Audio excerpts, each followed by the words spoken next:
Assalamualaikum warahmatullahi wabarakatuh. Perkenalkan, nama saya Resa Alvita, NIM 2321044, Prodi Ilmu Komputer dari Universitas Bina Bangsa GSMPNA. Di video kali ini, saya akan menjelaskan tentang jenis-jenis dokumentasi dalam rekayasa perangkat lunak.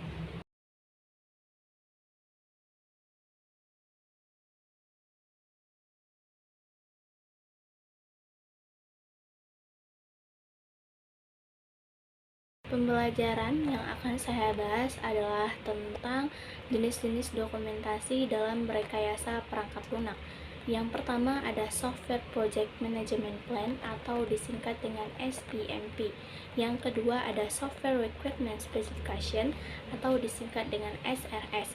Yang ketiga ada Software Design Description atau disingkat dengan SDD. Yang keempat ada Software Text Plan atau disingkat dengan STP.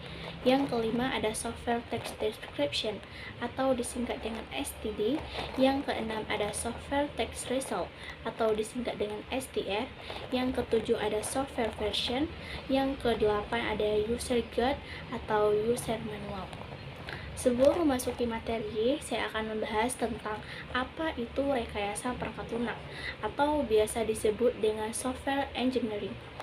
Rekayasa perangkat lunak atau software engineering adalah disiplin ilmu yang berfokus pada pengembangan, perancangan, implementasi, pengujian, dan pemeliharaan perangkat lunak secara sistematis, tertekstur, dan efisien. Tujuan utama rekayasa perangkat lunak adalah menciptakan dan teknik untuk mengelola kompleksitas pengembangan perangkat lunak. Kita akan masuk pembahasan, teman-teman bisa memperhatikan dan membaca dengan saya secara seksama. Yang pertama, ada Software Project Management Plan atau biasa disingkat dengan SPMP. SPMP adalah dokumen yang berisi rencana pengelolaan proyek perangkat lunak. Isinya juga mencangkup ada tujuan proyek dengan gambaran umum proyek dan tujuan akhir yang diharapkan. Ada lingkup proyek dengan definisi batasan proyek, anggaran, dan jadwal. Ada sumber daya dengan alokasi personel, perangkat keras, dan perangkat lunak yang akan digunakan. Ada risiko dan mitigasi dengan identifikasi risiko yang mungkin muncul serta strategi untuk mengatasinya. Dan ada jadwal dengan tugas yang perlu diselesaikan, timeline, dan milestone. Yang di samping adalah gambaran visual project SPMP. Yang di samping adalah gambaran contoh visual project SPMP ya. Terus ada yang kedua, ada Software Requirement Specification atau SRS. SRS itu apa? SRS adalah dokumen yang mendeskripsikan kebutuhan fungsional dan non-fungsional dari sistem perangkat lunak. Ini juga mencangkup beberapa, yaitu ada fungsionalitas dengan fitur-fitur yang harus disediakan oleh perangkat lunak. Terus ada antarmuka pengguna dengan deskripsi bagaimana pengguna akan berinteraksi dengan sistem. Yang ketiga ada kinerja dengan spesifikasi terkait kecepatan, kapasitas, dan respons sistem. Ada batasan dengan batasan teknis dan lingkungan di mana perangkat lunak harus berjalan. Yang di samping adalah contoh gambaran dari SRS sendiri ya. Terus yang ketiga ada Software Design Description atau SDD. SDD itu apa?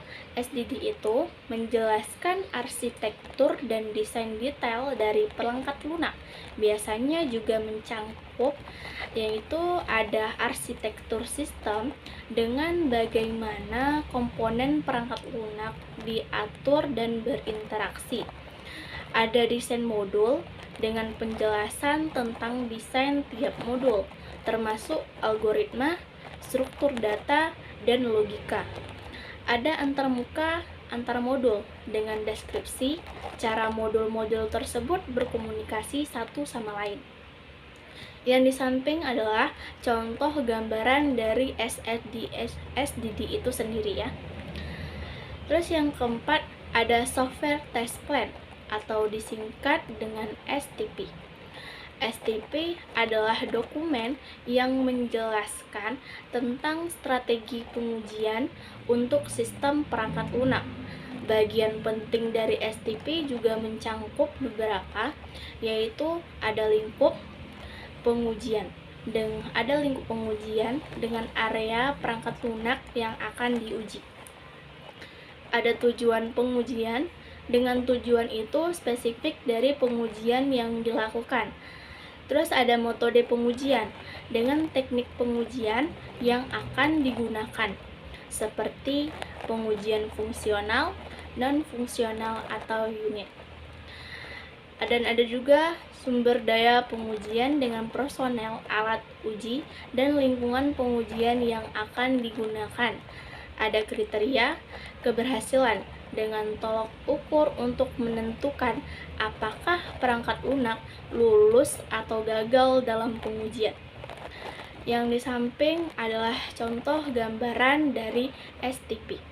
Yang kelima ada Software Text Description atau disingkat dengan STD.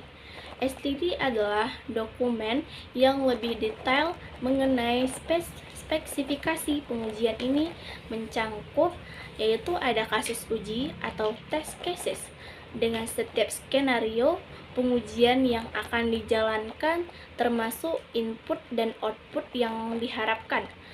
Ada lingkungan uji dengan deskripsi perangkat keras, perangkat lunak, dan kondisi lainnya yang diperlukan untuk melakukan pengujian.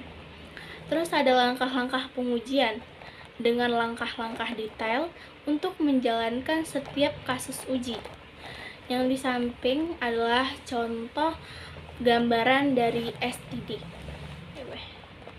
Yang keenam ada Software Test Result atau disingkat dengan STR. STR itu apa? STR itu adalah dokumen yang mencatat hasil dari pengujian perangkat lunak. Hal ini juga termasuk ada beberapa, yaitu ada hasil uji, apakah kasus uji berhasil atau gagal. Ada log pengujian dengan catatan yang mendetail mengenai hasil setiap kasus uji. Ada analisis hasil dengan ulasan mengenai hasil pengujian, terutama jika ada kegagalan atau anomali.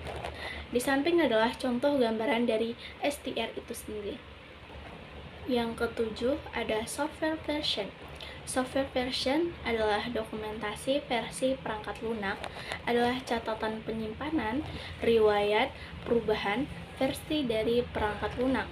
Biasanya mencangkup ada nomor versi, penomoran yang menunjukkan urutan versi perangkat lunak, misalnya versi 1,0, versi 1,1. Ada changelog dengan catatan tentang perubahan yang dilakukan seperti fitur baru, perbaiki bug, atau peningkatan performa. Ada tanggal rilis dengan tanggal saat versi tersebut dirilis. Yang di samping adalah contoh gambaran software version. Yang kedelapan adalah ada user guide atau user manual. User guide atau user manual adalah dokumen memberikan petunjuk penggunaan perangkat lunak bagi pengguna akhir. Ini juga berisi beberapa, yaitu ada instruksi instalasi dengan langkah-langkah untuk menginstal perangkat lunak. Ada penggunaan fitur dengan penjelasan tentang cara menggunakan fitur-fitur utama perangkat lunak. Ada troubleshooting dengan panduan pemecahan masalah yang umum terjadi saat menggunakan perangkat lunak. Ada FAQ dengan kumpulan pertanyaan yang sering diajukan oleh pengguna serta jawabannya. Yang di samping adalah contoh gambaran user manual. Terakhir, ada sedikit kesimpulan dari saya tentang rekayasa perangkat lunak, yaitu dengan proses terstruktur, menggunakan metodologi yang sistematis seperti Agile, Waterfall, atau DevOps untuk memastikan pengembangan perangkat lunak berjalan efektif dan terorganisir. Kualitas dan reliabilitas fokus pada menghasilkan perangkat lunak yang berkualitas tinggi, dapat diandalkan, dan minim bug melalui proses pengujian yang menyeluruh. Pemeliharaan perangkat lunak. Pemeliharaan menjadi bagian penting dalam siklus hidup perangkat lunak untuk menjaga relevansi, keamanan, dan performa jangka panjang. Kolaborasi tim. Pengembangan perangkat lunak memerlukan kerjasama lintas fungsi antara developer, penguji, desainer, dan manajer proyek untuk mencapai hasil yang optimal. Keamanan, integrasi praktik keamanan di setiap tahap. Pengembangan sangat penting untuk melindungi perangkat lunak dari ancaman siber yang berkembang. Sekian video dari saya. Wassalamualaikum warahmatullahi wabarakatuh.